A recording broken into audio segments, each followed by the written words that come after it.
Very hot. Phone వచ్చింది. ఎవడో తక్కువ కడేది. ఎవరో బుజ్జి అంట. బుజ్జి చేసిందా? Bujji? Oh my Bujji. I calling her. Hello Bujji ఎవరు? దేవుడా, బుజ్జి తినే నీకు? నో రా చెప్తాను. ఏమైంది? కాలుతుంది. ఏ బుజ్జి? కాలుతుంది కాలుతుంది అర్థం కావట్లేదు నాన్న. ఎంత కాలుతున్నా కోసిన దోసకాయ ముక్కలాగా కూల్ గా ఉంది. అయితే బుజ్జి ఇంకా మాట తెరపైకి రావాల్సింది. నువ్వు వెళ్ళు. బుజ్జికి పగిలిపోయే టైం వచ్చింది.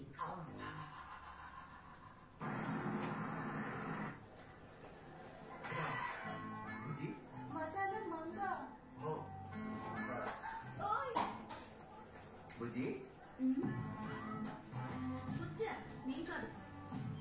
బుజ్జికి డ్రెస్ ఇది సర్ప్రైజ్ అని అప్పటి నుంచి ప్రైజ్ అడుగుతున్నావేంటి? బుజ్జి